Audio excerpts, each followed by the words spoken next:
Well, I didn't really make a big decision like I'm going to make a solo career type thing, but I wanted to take time away from the Cranberries basically, because I'd been in the band for 14, 15 years, and we did 5 albums and a greatest hits, and I suppose I wanted to step away from the music industry and music and everything to do with entertaining, and I wanted to spend some time with my family, with my kids, before they all grew up too quickly. And in that time I had another baby, so we now have 4 kids.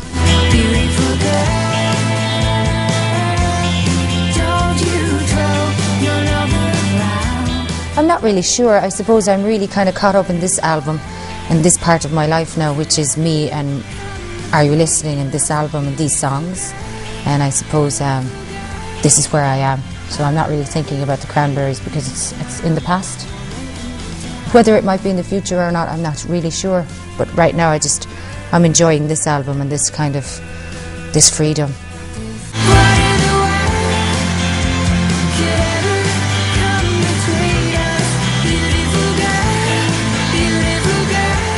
It's very exciting, and it's challenging, you know. It kind of, it gets that kind of sense of, but what it was then was I found some fantastic people to work with, like Dan Broadbeck, and Rich Chicky did most of the engineering, all of the engineering I should say, and did a couple of tracks with me in Dublin, recording them. So there was a bunch of great people, then some amazing musicians, like a guy called Marco Mendoza, and there's a guy called Steve DeMarchi, the Italian man. And Marco Mendoza is he's like a Mexican, Aztec background.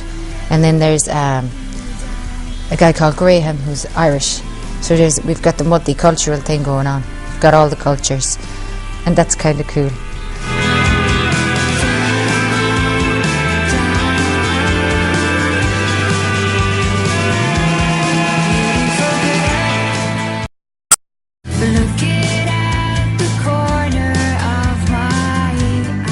Today that I'm very relaxed now, and that I'm kind of probably obviously wiser than I ever was, because that's what happens when you get older, you get wiser. But I'm pretty relaxed and laid back. I'm happy in my skin now. Well, not all the songs are autobiographical. Some are and some aren't, you know. So but Ordinary Day, I wrote that after I had my last baby. And it was a song, and it was saying this is an ordinary day, because I was living an ordinary life. I wasn't like here doing an interview in a hotel, but I was like at home, you know, doing laundry, hanging with the kids, being a normal person. So that was important because, you know, you get very close to your own spirit again when you're not working all the time and you're not rushing around like crazy all the time, forgetting who you are and stuff. So it's important, I think, to go back, and it was like a retreat, maybe the 4 years.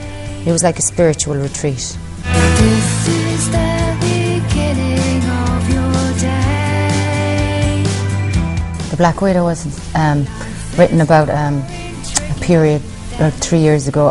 My mother-in-law, she passed away of cancer. So it was terrible to see somebody going through it. I never realised that it was so painful and so slow, so difficult. You don't really realise that until you see it. I can see that the sunshine will explode. I think in Canada, I have a piano inside a window, and it's in the forest, and there's a lake outside the window. So it's an amazing backdrop to sit down and look out at these seasons coming and going, and they inspire some of the music. And I think that in some of the songs you can almost see the snow, and maybe sometimes you can see the leaves, and you can, you know, I think you can feel some of the seasons.